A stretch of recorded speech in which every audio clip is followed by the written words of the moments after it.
então, voltando, a produção em massa do Ford, ela cria aí, ou ela gera uma necessidade de nós termos uma nova organização para a chegada dos materiais, uma nova organização, que aí são atividades logísticas, vou escrever, de distribuição, só um pouco. Necessidade voltada a planejamento. Aí, porque... Deixa só eu ativar aqui o negócio. Dentro aí da área produtiva, nós temos a necessidade, por exemplo... Deixa eu ver. Foi.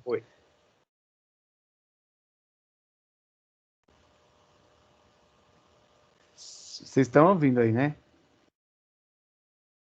Sim. Oh, obrigado.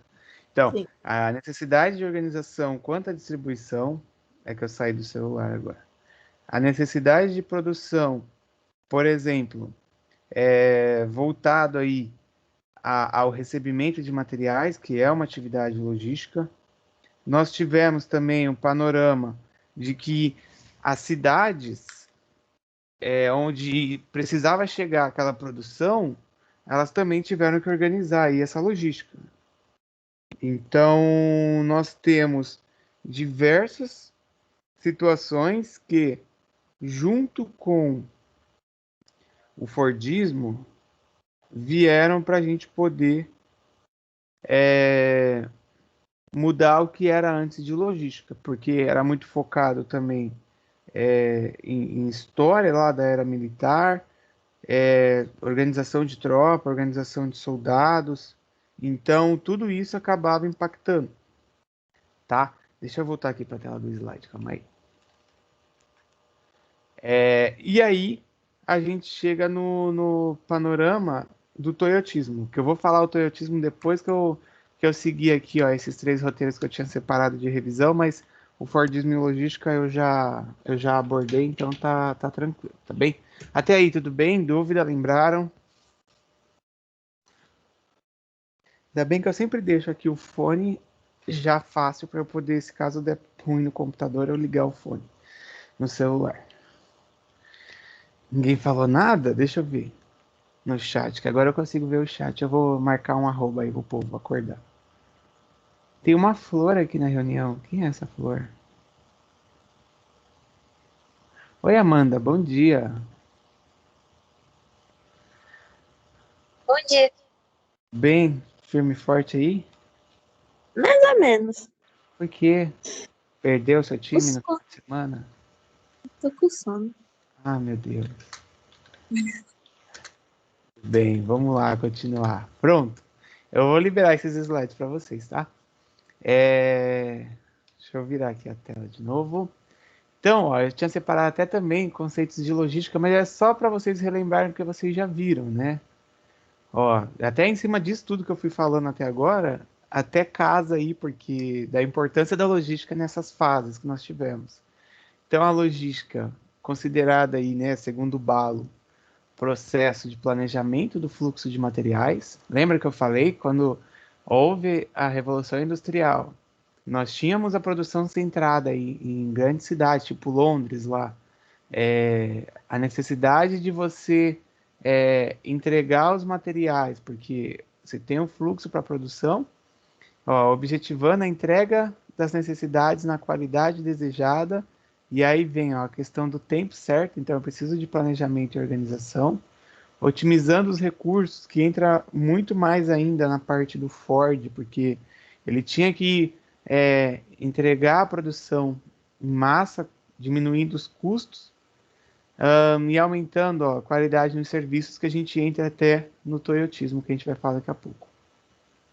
Isso aqui eu já tinha dado para vocês, sei lá, acho que foi em abril, gente, mas só para lembrar. Também até em cima da logística, ó, que eu tinha falado da parte militar, o Gengis Khan e o Alexandre o Grande, vocês devem se lembrar, né? As tropas lá do Gengis Khan, digamos aí o sucesso que ele teve pela sua organização, por criar o caminho lá comparadas. Já naquela época, isso é uma coisa que hoje em dia é usado, mas já naquela época o Gengis Khan, a cada 40 quilômetros, colocava um posto lá que a pessoa podia trocar o cavalo, podia descansar, se alimentar. E o Alexandre o Grande também nas suas tropas. É interessante da gente ver que todos os momentos que tem esses registros, esses fatos que a gente foi falando, a logística ela acaba tendo aí a sua importância, mas a essência ou a base do que a gente tem por logística, ela é a mesma, mas vai se aprimorando, vai se adequando conforme tudo aquilo que a gente vê como, tipo, empregou tecnologia. Houve aí a questão das máquinas. Houve a integração global. E a logística só foi expandindo aí, porque a necessidade de você organizar as diversas atividades aí, ou tarefas, está muito ligada aí à parte logística. Eu vou só dar um print nesse slide para deixar e a gente vai para a sequência. E aí a gente também falou, ó, das atividades primárias, que eu acho que vocês devem se lembrar. Pronto. Atividade primária, a gente tem a parte de transporte, que ocupa aí o maior custo, né, que concentra o maior custo, somente no Brasil, porque o Brasil acaba dependendo muito do modal rodoviário. A manutenção de estoque, que você corre risco de ter estoque demais e ter um custo mais elevado, e de ter estoque de menos e acabar tendo a falta. Então, há necessidade de ter um equilíbrio, e isso se dá com base em demanda. E aí, quando eu falo demanda, né, você fazer estudo de quanto que vai precisar para produzir, tá? Porque a demanda é importante nesse processo. Isso também entra na logística? Totalmente, porque você tem um estoque, para o estoque funcionar de uma forma excelente, você precisa ter o planejamento da necessidade de materiais. Então, a logística tem aí uma relação, porque se eu não tenho nenhuma previsão, nenhuma base, eu vou ter custo demais ou eu vou ficar sem conseguir entregar, tá? E o último que nós havíamos falado é agora o processamento de pedido. Processamento de pedido, não esquece que ele representa o menor custo, dentre aí todos esses que a gente falou, porém, ele tem a sua importância, ainda mais agora nesses momentos digitais do e-commerce, que ele é muito, muito relevante. Porque como é que eu vou transportar se eu não tiver o pedido? Outro exemplo, como é que eu vou fazer para gerenciar o estoque se eu não tiver, por exemplo, né, quando fala aí de estoque, pedido para eu ter base de quanto vai entrar, quanto vai sair. Como é que eu vou fazer tudo isso? Então, ele representa menor custo, mas ele tem uma importância, digamos que operacional. Quando eu falo operacional, é na operação das empresas muito grande, tá? E aí a gente já falou do Fordismo da logística, né? A mudança no paradigma da indústria com o Ford, a produção em massa, também outra característica do Ford. E o Ford, que aí talvez pegou um pouco do que vocês viram até no texto, ele trabalhava também com estoques intermediários. Algum de vocês consegue dizer aí o que é estoque intermediário? Ou não? Ninguém? Não, mas eu acho que seja um estoque que não seja. Ai, não sei explicar. Bruno? Horário, tipo, para guardar por um tempo até eles mandarem para distribuição? Faz quase lá. É o Gustavo que falou? Quase lá, Gustavo. Deixa eu ver. Cadê o Miguel? Cadê a Isabela Pan? A Bela Pan, você tá aí? Nada, gente. Meu Deus, o Eu não sei, povo não. não sabe. A falar, o povo tá ainda pensativo por conta do Dia dos Namorados. Vamos, gente, ó, o Brasil ganhou da Venezuela, ânimo. Ó, Venezuela, hein? É quase uma França no futebol. Bom, o estoque intermediário, ele nada mais é. Pensa assim, aqui na nossa cidade a gente tem artesãos, né? Ali na feirinha, tem na praia. E aí o cara vai fazer um colar. Ou a mulher vai fazer um colar. E aí ele começa já a montar. Só que aí vamos supor, ele precisa do feixe para terminar o colar. Só que o feixe é a última etapa do processo. Então ele começa a deixar os colares montados e ele vai guardando. Aquilo ali não está acabado ainda. Ele ainda falta finalizar, então, conforme a produção vai andando, ou conforme a necessidade dele entregar, ele vai colocando o feixe e entregando. Então, quando eu penso em estoque intermediário, eu estou falando que eu não estou com o produto finalizado, mas eu tenho ele guardado para caso haja uma demanda. O Ford fazia isso lá, com as partes que eram montadas, tal, dos carros. Eles iam criando estoque intermediário, porque aí o sistema do Fordismo, a produção em massa, ela demandava de estoques grandes para poder produzir. Entendeu? Então, a gente pensar no estoque intermediário, a gente pensa na minha linha de produção, eu tenho momentos que eu produzo mais do que eu vou terminar, mas aí eu vou deixar guardado. Deu para entender? Tranquilos? E o último, que é a distribuição em massa, que aí também ligado à produção em massa, que a gente já tinha visto, que eu já tinha também comentado aqui nesse começo que eu estava pelo celular, quanto à questão de que se eu vou produzir muito e eu tenho que distribuir em vários pontos, então a logística e o Fordismo, elas andaram aí de mãos dadas, porque houve essa necessidade de, além de eu concentrar recursos para produzir, de eu também fazer com que chegasse. Tá, até no Brasil também, esse carro veio para o Brasil, que era o Ford Bigode lá, mudou todo o panorama que a gente tinha. Bom dia, Francisca, seja bem-vinda. Então, o estoque intermediário seria fazer um produto e deixar até. E só acabar ele quando um cliente pedisse? Seria mais ou menos isso? Sim, eu estou escrevendo aqui. Formar estoque de produtos inacabados. Pronto. Escrevi. Eu vou colocar aí, Ana. É isso aí. Agora a gente vai falar aqui do toyotismo, que foi uma parte que eu ainda não havia falado, mas eu havia deixado para vocês trabalharem, né? O material, para que vocês trabalhassem, porque também isso está relacionado aí com essa evolução da logística e tal, e a importância. Tudo bem? Alguém quer perguntar alguma coisa, gente? Vocês estão tão distantes, parece que vocês estão naquele reino do Shrek, tão distante. Eu tô ouvindo, professor, ainda não surgiu Quem nenhuma é dúvida. você? Só Amanda. Tudo bem, Amanda, obrigado. Olha, hoje eu vou tomar a vacina. Se eu não voltar semana que vem, é porque eu virei um jacaré. Então, Calma, credo, vocês vai já dar tudo sabem. certo. Tá.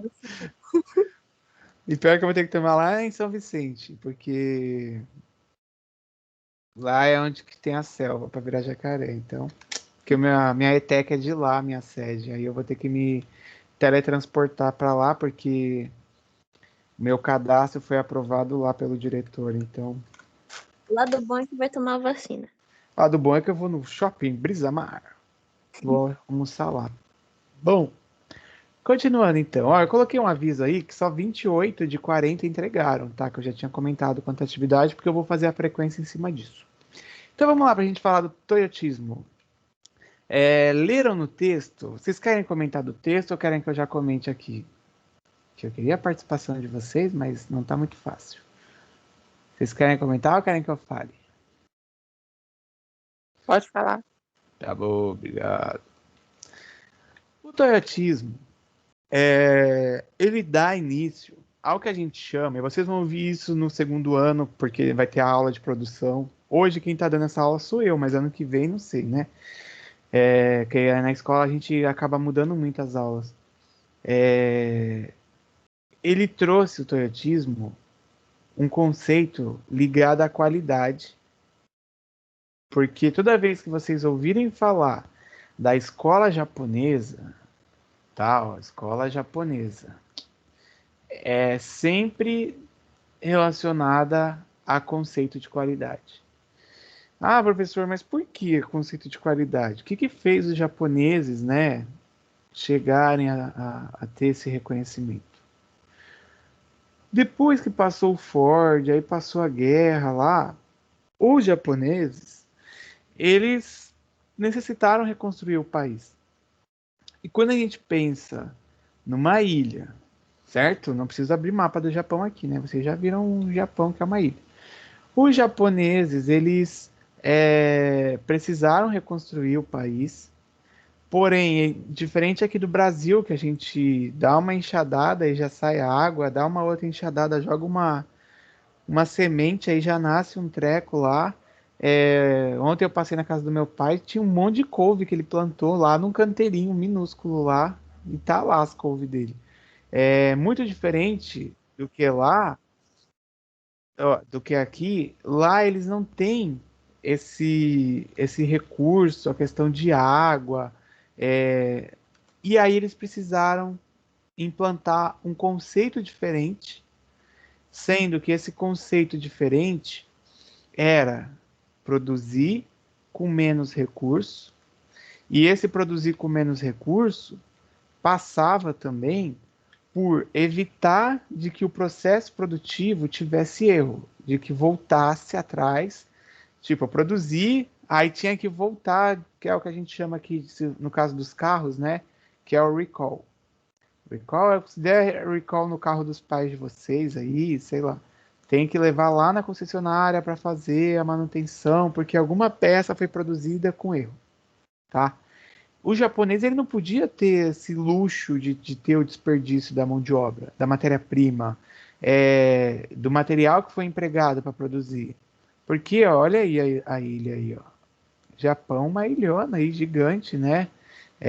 O país tem a sua, podemos até colocar como carência de recurso. Então, a melhor forma possível de se usar esse recurso no Japão, você acaba trazendo melhor resultado, melhor produtividade. Foi isso que fez com que o sistema Toyota ganhasse tanta relevância, tá? Porque essa filosofia inovadora, essa filosofia que é considerada como uma questão de qualidade, fez com que eles fossem reconhecidos. Então a gente tem um sistema de produção diferenciado, um sistema de produção que você tem uma produtividade melhor, porque você não tem perda, e aí o seu processo ele precisa ser acompanhado de uma outra forma. Então, logística também, espero que vocês ouçam muito isso no curso, né? Mas, enfim, ela trabalha muito por processo. Tipo, qual o melhor processo para que eu possa produzir o carro? E aí eu vou lá e penso no processo. Qual é o melhor processo para que eu transporte, vamos supor, de Mato Grosso do Sul para a China? E aí eu vou estudar os processos, eu vou estudar as etapas, tá? Então, tudo isso está relacionado com a logística. Vou avançar aqui para falar. Tudo bem? Até aí, dúvida, pergunta? Tá na pergunta do Japão. Ninguém? Tudo bem, professor. Bom, vai falar só na pergunta do Japão. Eu só sei que a minha filha vem daqui, ó. De Nagasaki. Partiu. E aí, até de novo, né, que eu já tinha comentado lá no comecinho, Sobre as revoluções industriais, eu falei da primeira, que houve o êxodo rural, e a logística foi importante nesse processo de você alocar pessoas, chegar alimento, de você produzir. Depois veio o Ford na segunda, que a gente acabou de falar do Ford, e a organização das fábricas, a produção em grande escala, de você ter os bens disponíveis, estoque intermediário. E aí o Toyota trouxe a terceira revolução industrial. Foi nessa fase que, além de eu priorizar aí, né, a questão de melhoria da produção, reduzir desperdício, também a era da informação. Tá, ó.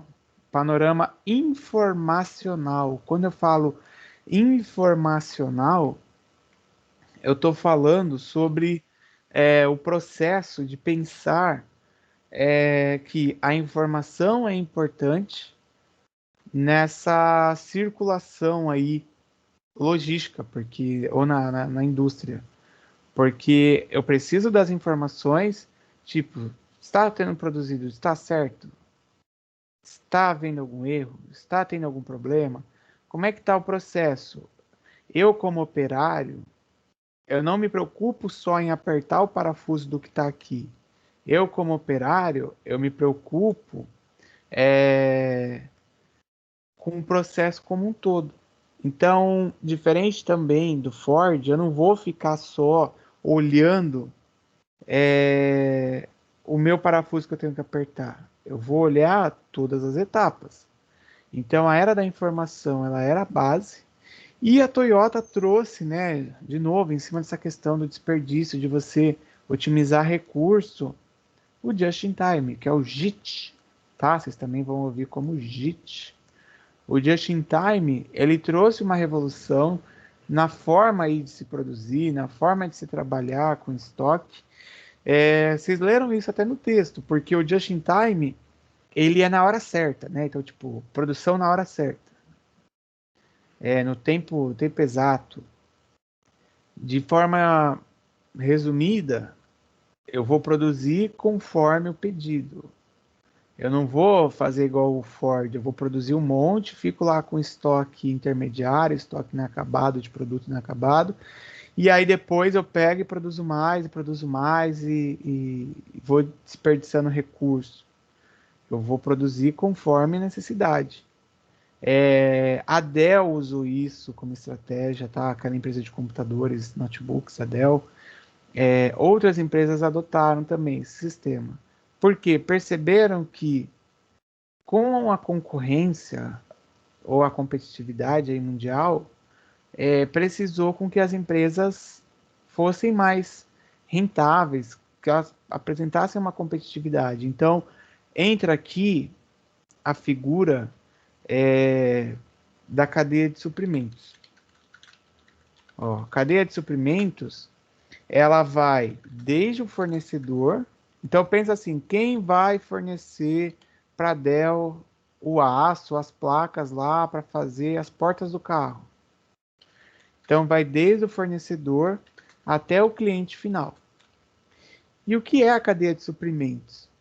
Ela é um processo que você integra todo mundo. Então, ó, eu estou escrevendo tudo que eu estou falando. Ela integra os elos, tá? Quando a gente fala dos elos, tipo fornecedor, que integra com a fábrica, que integra com o distribuidor, que integra lá com o cara do atacado, com o cara do varejo e que faz com que o produto chegue. Porque essa integração dos elos, ela traz um resultado positivo, uma vez que eu não tenho estoque. Então, se eu preciso de matéria-prima para produzir, eu recebi o pedido hoje. Quanto mais rápido o meu fornecedor me entregar, mais rápido eu vou conseguir produzir. Por isso que a Dell deu certo, porque ela trouxe para perto dela os fornecedores e ela conseguia produzir de uma forma rápida, porque conforme recebia o pedido, mais rápido ela conseguia produzir, tá? E aí, nesse processo aqui do Just in Time, da Toyota, ela conseguiu aí virar referência. Então, teve um momento que a Toyota passou a General Motors, que é a GM, e passou, aqui no Brasil a gente chama de Chevrolet, né? E passou também a Ford, lá nos Estados Unidos. Porque a Toyota conseguiu empregar um sinônimo de qualidade e de produtividade. Eu vou colocar um videozinho para falar até em cima disso. Antes, alguém quer perguntar alguma coisa enquanto eu faço essa transição aqui? Não. Professor, Oi, pode falar. a maioria das grandes empresas usam o just-in-time como na logística? Então, não necessariamente todas usem, mas elas trabalham com conceitos próximos a isso, porque você não pode, digamos assim, se dar o luxo de ter desperdício. Porque quanto mais competitivo for o seu modelo de empresa ou modelo de negócio, melhor será para que você concorra, porque uma empresa que produz, por exemplo, aqui no Brasil, ela está concorrendo com a empresa da China. Aí você fala, nossa, mas a China está do outro lado do mundo. Tá, só que você está concorrendo, porque eles mandam produtos para o Brasil, então elas usam os conceitos, mas pode ser que não necessariamente elas façam dessa forma. Tipo, de não ter estoque, porque o Just in Time trabalha sem você ficar mantendo estoque. Entendeu? É porque vai depender do modelo de negócio. Eu lembro quando eu fui com os alunos, eu levei já 2 vezes lá na fábrica da Coca-Cola. E eu lembro assim que a fábrica, ela não tinha estoque dos produtos. Quem ficava com os estoques eram os supermercados, eram os distribuidores. O que a Coca-Cola fazia? Ela tinha uma programação de produção, ela tinha uma programação de quantidade que ela tinha que fabricar, da latinha da Coca-Cola, do refrigerante, né, dentro da lata, ou da garrafa com Coca-Cola. Aí tinha um painel, eles acompanhavam. Depois, tinha necessidade de produzir a Fanta laranja, na época nem tinha Fanta Guaraná. Aí ia e mandava. Então, conforme era tudo automatizado, né? Passava na esteira tal, ia passando, aí envasava, fechava a lata, limpava, juntava lá para formar os packs e botava numa área que era a área de expedição. Aí dali carregavam os caminhões e ia embora para as distribuidoras nas regiões aí que tinha da Coca-Cola. A fábrica é ali perto de Jundiaí, então passa um pouco de São Paulo e eles distribuíam para toda a região aqui de São Paulo. Eu não lembro se pegava um pouquinho do Centro-Oeste, um pouquinho do Sul, mas o Rio de Janeiro tem uma outra fábrica também. E aí era uma coisa muito dinâmica porque você acompanhava. E eles usam também uma técnica chamada de Kanban. A gente vai ver aqui o que é o Kanban, mas é tipo, você vai se guiando por cartões ou por uma sinalização que mostra como é que está a sua produção. Daqui a pouco eu vou falar do Kanban e você vai entender. Mas não necessariamente todas fazem. Bora pra gente ver. Leva a gente na Fábrica Castel. Se ano que vem ou no terceiro ano, né, a situação estiver controlada, fé em Deus aí que a gente vai. Bora pra gente ver o vídeo.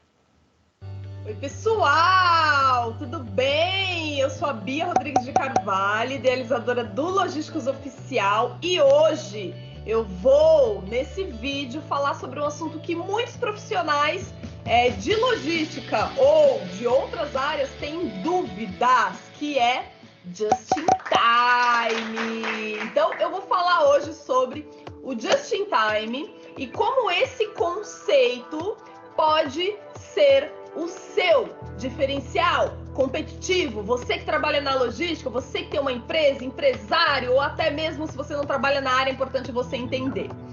Bom, vamos lá. Just in Time é um termo em inglês cuja tradução é no momento certo. Trata-se de um sistema de administração da produção que envolve logística pura e que determina que nada deve ser produzido ou transportado ou comprado antes do momento certo. É um conceito relacionado à produção por demanda, onde o primeiramente vende-se o produto para depois comprar a matéria-prima e só depois fabricá-lo ou montá-lo.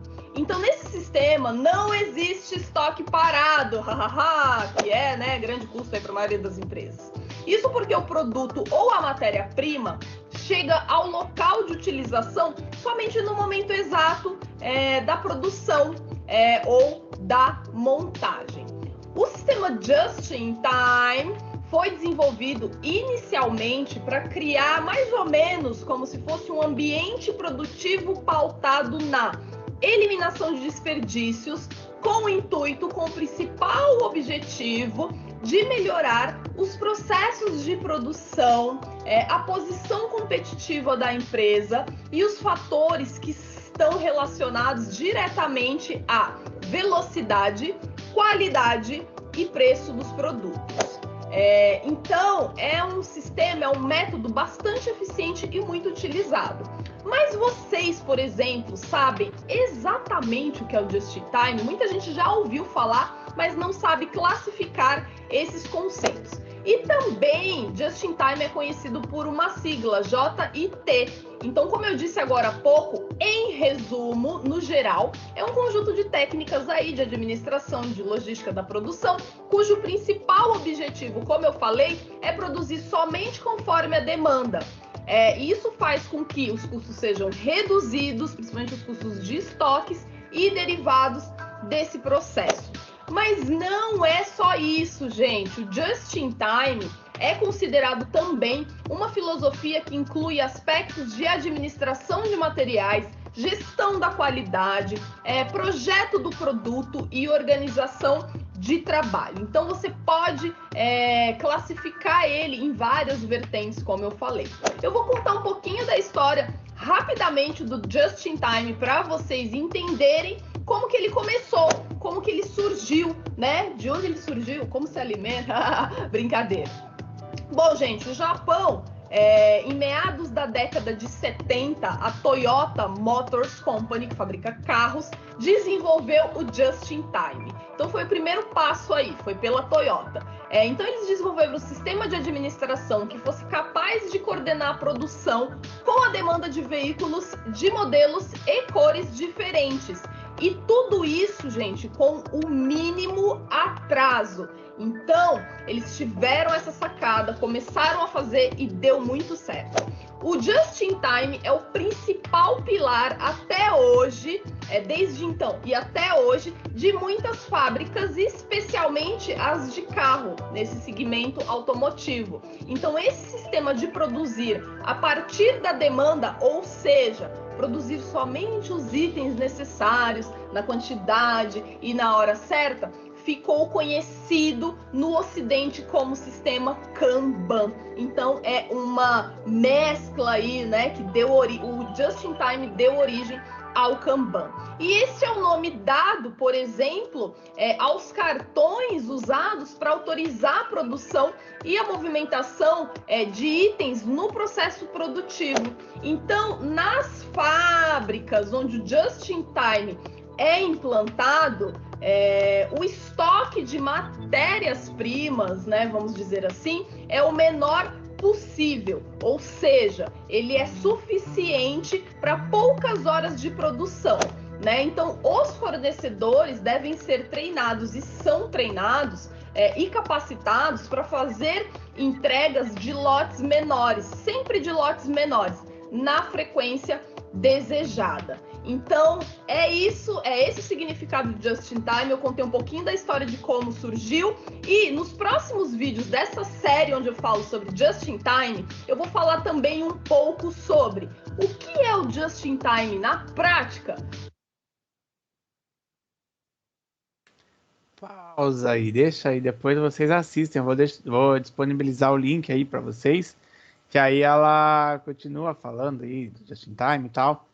E viram que com essa mudança do panorama logístico aí que a Toyota trouxe, né, através do JIT, do Just-in-Time, nós tivemos uma melhoria, tivemos um ganho, porque você evita de ter muito estoque, você consegue aí, junto com a empresa, atender a demanda sem erro, né? Minimizando aí o erro, o atraso, tá? E o mais interessante, uma coisa dos anos 70 que ainda hoje ela é colocada porque há essa necessidade das empresas produzirem, otimizando aí o seu gasto, otimizando o seu estoque. Gente, eu coloquei gravação aqui no chat, eu coloquei o link, mas na verdade era o link do vídeo onde eu coloquei gravação. Deixa eu escrever aqui. Pronto, foi. Arrumei. Tudo bem? Tranquilo? Alguém quer perguntar aí? Ou não? Tranquilo. Boa. Bora. Eu achava que just in time era só o conceito de produzir no momento certo, na hora certa. Não, também se aplica aí com outras questões, porque o just in time, ele é mais amplo, porque você tem a necessidade, por exemplo, da questão de estoque, você tem a parte de transporte. Eu já vi, eu não sei se hoje em dia isso está acontecendo, tá? No Porto de Santos, acontecer de caminhões, caminhoneiros, deles ficarem parados 2 dias esperando para poder abastecer aqui no porto. Abastecer ou então descarregar. Porque houve erro no planejamento e isso é custo para a empresa que mandou o caminhoneiro. Porque o caminhoneiro vai cobrar, ele não vai ficar parado aí de graça. Então, quando você consegue aplicar, você tem o menor erro, o menor atraso aí, né, possível, porque essa questão dos caminhoneiros, olha o impacto que tem aqui na nossa região. Aqui na nossa turma não tem ninguém de Cubatão, né? Mas em Cubatão acaba parando tudo. Para você ir para Santos ali pela Imigrantes, que tem uma viradinha assim que vai tipo Cubatão e chega em Santos, tudo parado. Quem mora em Cubatão para sair de lá e vir tipo para Praia Grande, ir para Santos, tal, fica com parado também, porque os caminhões se aglomeram, eles chegam muito antes da hora. Como eles não podem entrar no porto, eles começam a fazer fila. Então, vem desde lá da entrada da área portuária, aí vão no acostamento aglomerando, fazendo fila. E aí, essa fila já chegou, pessoal, a ir até o alto da serra. Tipo, você tinha caminhão parado, vamos supor, tinha eu acho que era da soja. Os caras tinham que descarregar lá no Guarujá. E aí tem a rodovia Piaçaguera, que vai para o Guarujá, litoral norte. Eles vinham do Guarujá, parado, ia a rodovia toda até a subida da serra. O impacto disso no trânsito, tá? Se usassem aí o Just in Time, você tinha uma organização muito melhor. O impacto no trânsito travava aqui a nossa região. Eu lembro que um professor nosso da ETEC de São Vicente, ele, no presencial, né? Ele tinha que ir para a escola às 7 horas. Ele não conseguia chegar, ele saía da casa dele 5 horas. Gente, é um trajeto que demora 15 minutos lá, porque a escola ficava perto da rodovia Imigrantes, que tinha a extensão.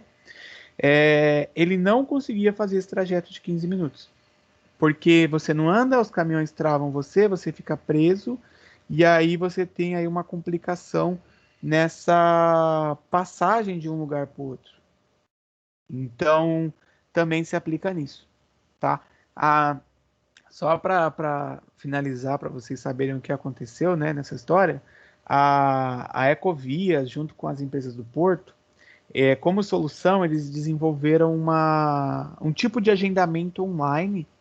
E aí é assim, lá no Planalto, quando eu falo Planalto, né, lá na Serra, lá onde tem São Paulo, a região ali, São Bernardo e tal, eles criaram um pátio onde o caminhão está vindo carregado, vai descarregar a soja.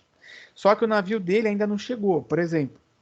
Aí tem lá o horário que o navio vai atracar, que o navio vai chegar no porto e vai parar lá, né? Quando fala atracar, digamos estacionar, entre aspas. Nesse processo, é feito um agendamento eletrônico. Então, o caminhão do Gustavo vai atracar amanhã, terça-feira, às 18 horas. Então o Gustavo recebe uma permissão para que ele desça a serra e que ele fique próximo à área do porto.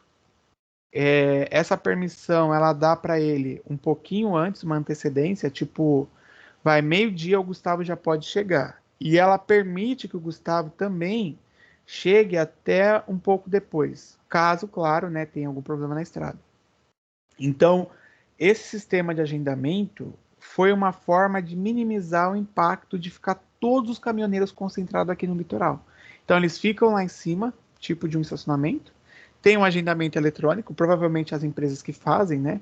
E aí o caminhoneiro vai descendo. Vai, tipo, chegou a vez dele, é igual a vacina, né? Chegou a sua vez, você vai lá tomar. Chegou a sua vez, você vai lá descarregar. E isso facilita muito, tá? Porque eu trabalhei com os alunos da noite, do primeiro ano também. Em março, nós tivemos um cenário que tinham, pelo menos aqui de casa eu consigo ver, que tinham muitos navios parados no mar ali, na barra que a gente chama, tá? A barra é aquela parte ali que você consegue ficar vendo os navios parados, tá? Um pouco mais para trás. Eu já passei. Quando você passa de barco ou de jet ski mais lá para trás, você vê uma porrada de navio, tudo um do lado do outro, assim, estacionado ali, né? Estacionado não, né? Ancorado ali, atracado, esperando. E aí, tinham muitos, porque estava tendo problema para carregar os que estavam no porto, atrasando aqueles que estavam lá fora esperando para chegar. Então, pode acontecer isso e aí pode impactar nos caminhões. Mas é uma situação que você precisa, de novo, né, da logística. Por isso que aqui na região a gente fala de logística, a galera acha que logística é só o porto, porque o porto é o principal meio aí, mas tem a indústria também, né? E eles conseguiram resolver, mas isso gerou aí, digamos, até teve uma matéria do jornal que eu trabalhei com os alunos que eles chamaram de congestionamento marítimo, porque era tanto navio parado lá que você tinha aí um reflexo muito negativo. Bom, próximo aqui é sobre o benchmark. Eu vou colocar depois no final do vídeo. A Toyota também, além do Just in Time, ela trouxe aí um outro cenário, que foi o benchmark. Algum de vocês já ouviram falar disso? Ou não? Não? Não? O senhor falou um pouco, acho que nas últimas aulas. Ah, muito bem. Passou um É. texto. Oi, fala de novo. Já passou um texto falando. Ah, sim, do benchmark. Porque vocês viram antes lá a parte da Toyota, né? Então tinha no texto da Toyota falando do benchmark. O benchmark, ele, de forma resumida aí, é você pesquisar uma empresa como referência no mercado. Você vai buscar os melhores processos, as melhores práticas daquela empresa e vai adaptar ao seu negócio, ao seu modelo de negócio, tá? Na sua empresa, visando as melhorias. O benchmark, ó, ele não é um copia e cola, tá? Não é um copia e cola. Ele é você conhecer o processo, olhar, né, na sua organização, tipo, um olhar interno dentro da organização, e aí você adequa as práticas. Vou dar um exemplo aí da própria Toyota. Quando a Toyota surgiu, tem lá um Ono, o nome dele, eu esqueci agora o outro nome, mas é Ono, eu vou escrever aí no chat. Ele era sobrinho lá do dono da Toyota. O Ono, ele foi aos Estados Unidos, era um japonês, né? Foi aos Estados Unidos e ele foi conhecer como funcionava o processo de fabricação, de montagem dos carros. Então ele foi lá dar um rolezinho, né, nos States, viu como é que era o processo, o motor, como é que a coisa toda funcionava. E aí o Ono foi aprendendo com as empresas que eram referências, porque a gente tinha Ford e tinha General Motors. Quando ele retornou ao Japão, de posse daquele conhecimento todo que ele adquiriu naquele período, ele aplicou aquilo na Toyota. Ele falou, olha, lá eles produzem tal, mas tem X coisa que a gente pode adequar, tem Y coisa que a gente pode melhorar. E aí começou a trazer tudo isso para o mundo Toyota. Então, nessa que ele trouxe para o mundo Toyota, a Toyota aumentou ainda mais a sua competitividade. Ela melhorou muito mais. Porque ao adequar o processo, você tem a melhoria das suas ações ou das suas práticas. Então, ele percebeu essa questão do estoque intermediário, que gerava custo. Estoque intermediário que poderia ter problema lá e perder o estoque. Você poderia ter produção demais e aí não saía. Ter atraso na produção. Então, tudo isso eles foram olhando, começaram aí a desenhar o modelo Toyota. Tá? Com base em informações. Por que tem um desenho de uma impressorinha ali, ó? Não é que não tem nada a ver com a história. Também existe um caso muito, muito famoso, tá? Muito famoso, que é de uma empresa que todo mundo fala dela, mesmo que não seja dela a máquina que você vai fazer a cópia, que é a Xerox. A Xerox também teve o mesmo caso. O que a Xerox fez? Houve uma percepção de que empresa japonesa estava fazendo estava fazendo uma máquina que fazia cópia, né?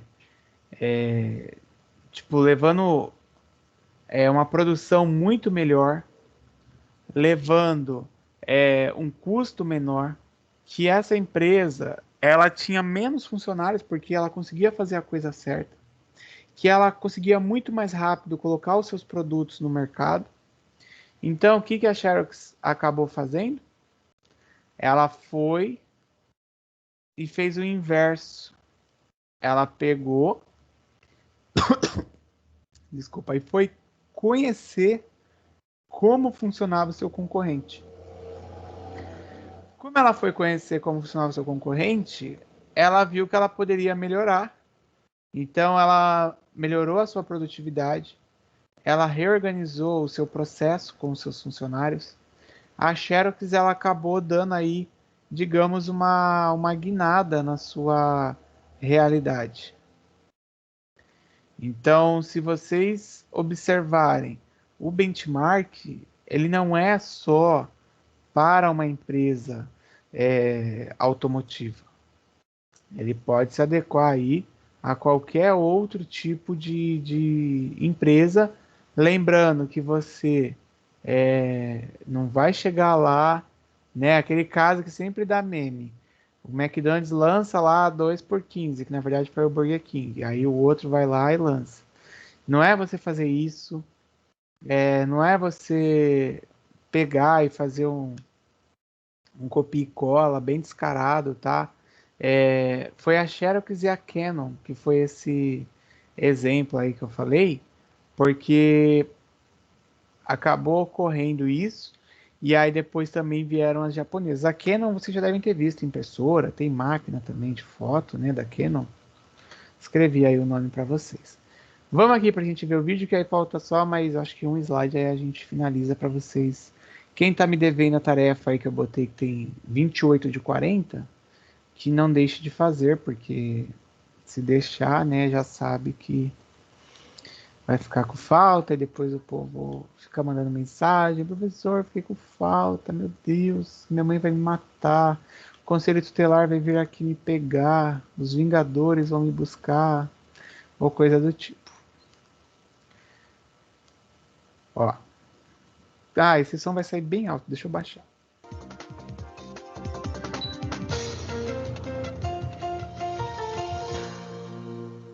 Olá, você sabe o que é benchmarking? Esse termo é bastante utilizado, mas nem sempre da maneira correta.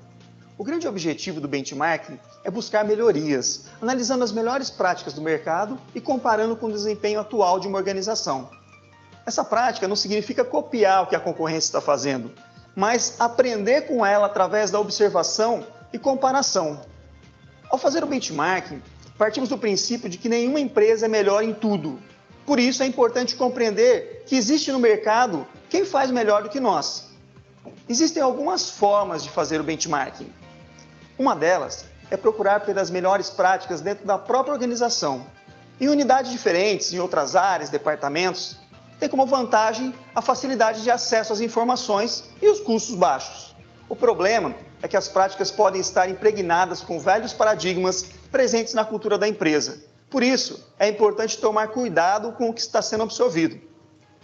Existe também o benchmarking, onde a comparação é feita com concorrentes diretos. Na prática, é mais difícil, porque as empresas podem dificultar o acesso a dados que estão ligados diretamente à sua atividade. Existem inúmeras empresas que negam ou distorcem as informações porque não querem que as outras atinjam os seus patamares de excelência. Se os atingirem, terão um concorrente mais competitivo no mercado. Não é porque é difícil que não deve ser feita, pelo contrário, para facilitar, use os seus contatos, suas conexões, para abrir as portas e proporcionar essa troca de experiências. Existe ainda o benchmarking, que é baseado nas funções de uma organização que podem ser encontradas na maioria das empresas do mesmo porte, mesmo que seja de outro segmento, como, por exemplo, o processo desde a entrada de um pedido até a entrega dele ao cliente. É nesse tipo de benchmarking que encontramos a maioria dos exemplos práticos e que as empresas estão mais dispostas a colaborar e serem mais transparentes. Lembre-se que a prática do benchmarking deve contribuir para que a empresa encontre respostas para as questões como: até que ponto somos bons no que fazemos? Somos tão bons quanto os nossos concorrentes? E como podemos fazer melhor o nosso trabalho? Mas cuidado, fazer uma simples visita a alguém não pode ser chamado de benchmarking. Isso por si só não trará nenhum resultado. Fazer uma cópia do que está dando certo também não. Cópias nunca trarão os mesmos resultados. Haverá sempre a necessidade de ajustes, adaptações e aprimoramentos. E é isso que garante a evolução da ideia original. Como tudo em gestão, só funciona se for bem utilizado. Portanto, pense nisso, sucesso e até uma próxima. Capo de Consultoria. Nosso negócio. E aí? Deu para entender melhor? Deu para compreender? Sim, não. Dá por igual, mais ou menos. Sim. Muito bem.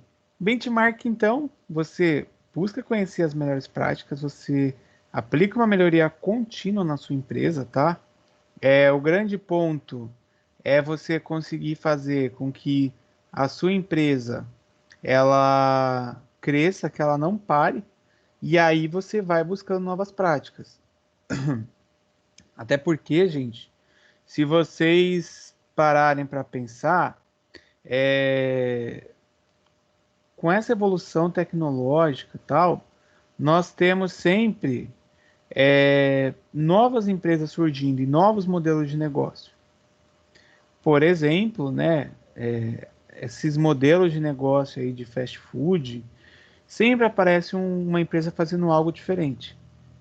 Com, né, um outro exemplo, com a realidade dos aplicativos aí, do delivery, do iFood, ou Uber Eats, ou qualquer outro, sempre aparece empresa nova. E você percebe, aí tem uma empresa que começa a dar certo, a galera fica toda curiosa, e aí o pessoal acaba copiando, porque tem empresa que é igualzinho o cardápio, não sei se vocês já perceberam nisso, né, mas tem empresa que é igualzinho o cardápio. Por quê? Eles vão olhando e vão adequando aí aquilo que tá dando certo. Bora pra gente avançar. Deixa eu trocar a tela. Bárbara, você tá aí ainda, Bárbara? Bárbara. A Bárbara não tá. Último ponto, que aí a gente vai um pouco mais, digamos assim, porque eu já fui falando tudo isso, né, sobre logística, toyotismo, sobre essa relação e a relação com o Fordismo, tá? A gente vai falar do Kanban. Ah, tem um vídeo do Kanban também, mas aí eu vou deixar o vídeo para vocês verem no final aqui, quando eu terminar de falar, tá? A Bárbara tá aí, gente? O pessoal dá Ctrl+C, Ctrl+V, mais ou menos isso mesmo, o Gustavo. Ó, o Kanban e o Toyotismo, tá? A gente parte do seguinte ponto. Empresas que elas conseguem adequar dentro da sua metodologia de trabalho práticas aí que tipo, eu tenho um começo, meio, fim para produzir. Eu tenho um processo que depende de outro, tipo, onde um termina, outro processo começa. Eu tenho pessoas que estão trabalhando em busca de um objetivo comum. Só que quando a gente aplica isso junto aí, logística com toyotismo, eu preciso de uma organização. A logística passa muito por organização. Porque a organização, ela nada mais é do que você olhar processos, você olhar práticas, olhar situações que a gente tem e você vai dando a melhor solução. Claro, cada problema, digamos assim, cada problema que você tem, ele depende de uma solução diferenciada. Não é uma coisa, digamos, que é tipo uma receita. Todos os problemas vão ter as mesmas soluções, por conta da necessidade ou da realidade que cada empresa apresenta. Então, quando a Toyota veio e ela trouxe o Just-in-Time como solução, né, essa prática para os problemas lá que ela percebeu na Ford ou na GM, e ela foi adequando, a gente teve aí o modelo ou o padrão chamado de Kanban. Tá? O Kanban é uma palavra japonesa, e aí ele significa sinalização ou cartão. Por quê? Observa até nesse desenho aí, ó. É um painel, que esse painel ele é composto por post-it ou por cartão, tá? Se você faz tem algumas empresas que eu já fui de cliente e tal, que eles acabam usando post-it. Eles fazem lá um quadro, né, um painel, e aí no post-it eles acabam colando lá, só que cada coluna representa uma coisa. A primeira é a coluna do que precisa ser feito, do que está sendo feito e do que já foi feito. Claro que isso é colocado em inglês, tá? Peraí que eu vou colocar aqui, ó. Pronto, eu vou subir para vocês aí uma foto aí do quadro completo aí, que é do Kanban. Mas o que está sendo feito, o que precisa aí, né? O que está em progresso, o que está sendo testado, porque com o Kanban a gente consegue acompanhar todas as etapas. Então, de novo, né, a questão da logística aí, a gente consegue acompanhar como está o funcionamento da coisa como um todo, e aí você tem o resultado no final sendo medido. Imagina assim, o Gustavo entrou agora para trabalhar, e aí ele pega o bonde andando, digamos. Ele não sabe o que já foi feito, o que está por fazer, ou coisa do tipo. Quando eu uso esse quadro do Kanban, eu ganho maior produtividade. Então, ele acompanha aí o processo de produção. Ah, isso é só para a indústria? Não, também. Você pode usar isso em outras áreas, tá? Ele é algo visual, então faz esse gerenciamento, você faz esse controle, até porque você melhora tipo, o entendimento das pessoas sobre até aquilo que precisa ainda ser feito, porque pode chegar alguém lá e achar que está tudo bem, que o processo tipo, já acabou. Mas não. Se você tem isso visualmente, as pessoas criam o hábito de acompanhar a produção pelo Kanban. E aí ela visualiza o fluxo também, aquilo que está previsto, que é aquilo que está sendo feito. Porque aí você consegue ver uma coisa que na logística a gente costuma falar muito, que são os gargalos. Não sei se já ouviram falar sobre os gargalos, mas quando eu falo gargalo logístico, por exemplo, pode ser uma trava, um entrave aí. Algo que não está acontecendo Peraí que eu estou escrevendo. Trava no processo.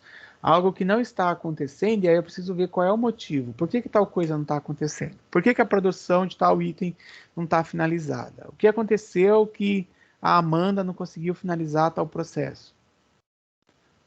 Então, a logística tem gargalo na produção, tem gargalo no transporte, tem gargalo no estoque.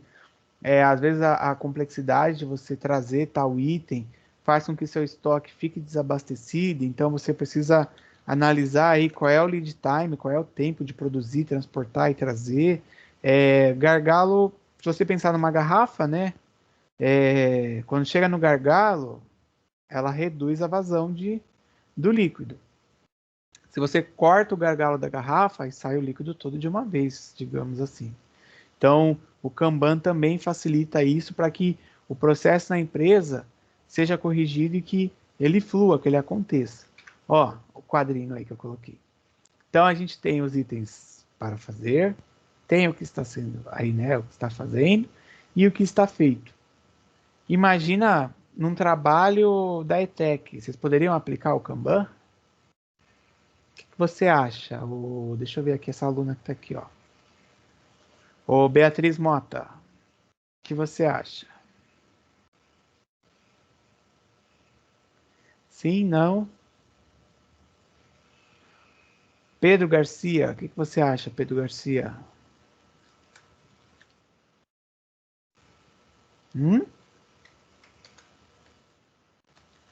Mano, os caras dormiram, me abandonaram aqui na aula.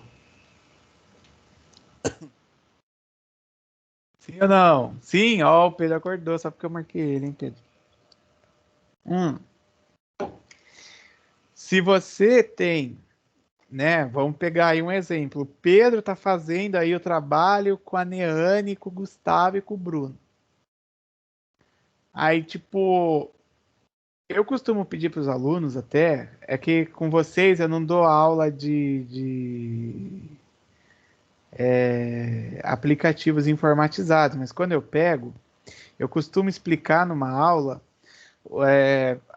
é uma aula que eu faço chamada Trabalhando em Nuvem. Não sei se já chegaram a ver essa ferramenta, tá? O que é o Trabalhando em Nuvem? Trabalhando em nuvem é uma forma que você consegue trabalhar com todo mundo junto. Quando eu falo todo mundo junto, é assim, eu fui lá e editei o slide 2. A Beatriz vai lá e edita o slide 3. E eu tô vendo, e ela tá vendo que eu tô editando, e eu tô vendo que ela tá editando. Quando eu trabalho em nuvem, eu consigo, de certa forma, aí, como se eu estivesse junto com os meus outros colegas. Trabalhar em tempo real, praticamente, aí junto com as pessoas. Se eu não tenho isso, eu preciso me organizar de uma outra forma. E como eu me organizo de uma outra forma, é o Kanban. Porque eu deixo a indicação do que está feito, do que está pronto, do que precisa fazer, né? E aí a gente vai acompanhando. Tá? Então, até pegando isso aí que eu perguntei, o Kanban, ele permite que você saiba, visualize onde está o seu processo, você visualize, por exemplo, onde que a coisa está travada, tipo, ó, ô Gustavo, você ficou de entregar tal parte, por que você não entregou? O que está acontecendo? Por que essa parte não está pronta? Está dependendo do quê? Por que o Gustavo não mandou tal parte? Isso com o Kanban eu consigo corrigir, tá? E aí, corrigindo, né, obviamente, que eu vou ter um resultado, porque eu vou acompanhando e eu evito de deixar com que a coisa pare ou que deixe de ser entregue aí aquilo que eu preciso. Tá bem? Então, o Kanban é isso. Pode falar. Pode ser útil até no estudo, né? Tipo, as matérias que já foi, as que faltam, as que já foram estudadas. Sim, também. Porque você consegue se organizar, olhando, você vai ter prova, você tem atividade. Então, tipo, você já vai olhando aquele conteúdo que você precisa. Você sabe o que você precisa estudar, o que você já está estudando e o que você já estudou. E aí te organiza. A Niane faz algo parecido com o Kanban. Tudo bem, Niane. Dá para ser aplicado isso em outras áreas também, tá? E aí, alguns benefícios, tá? Ó, otimizar a produtividade, que aí você melhora a produtividade, já que você está acompanhando cada etapa, você sabe aí o que se tem aí feito. Você prioriza tarefas importantes, que talvez eu acho que a Niane deva fazer isso, quando ela colocou. Porque, imagina, aí você vai estudar, vamos supor, história. Só que história você já fez a tarefa, você não vai ter nada de história, mas você tem dificuldade em matemática, você vai ter prova de matemática. Então você sabe que vai precisar priorizar a matemática. Naquele momento ela vai ser importante. Dentro da empresa, né, ou da produção aí, a redução de custos, porque você não vai ter duas pessoas fazendo o mesmo trabalho, sendo que uma já tinha feito. Então você reduz custo. Você tem a comunicação entre a equipe, porque eles precisam saber o que é que está acontecendo. Tá? Na indústria, quando eu já levei também os alunos na Carbocloro, já levei na Usiminas, vou escrever aqui, depois vocês procuram lá Carbocloro. Já levei eles na Usiminas e na Carbocloro, eles têm algo do tipo, porque na troca de turno, há essa comunicação. Mesmo que seja através do Kanban, a equipe sabe como que está o processo, o que é que precisa fazer para finalizar o processo e tal. E o fluxo de demanda, tá? Ou seja, o fluxo de trabalho também é melhorado e aí você tem um resultado mais positivo. É bacana de vocês visualizarem e conseguirem também aplicar isso, por mais que ainda não estejam, né, no mercado de trabalho, mas até na rotina de vocês, porque de repente numa entrevista o cara pergunta, ou ele pede para você desenvolver algo e você já usou isso, mesmo que seja para estudar. E aí fica uma vivência assim que vocês tiveram, mesmo não aplicando aí numa área profissional, mas na área de estudo que é o momento, né? Tipo, tudo que vocês têm de testar é agora que vocês estão aqui na ETEC, é o momento de prototipar. Boa. Alguém mais está com dúvida, quer perguntar?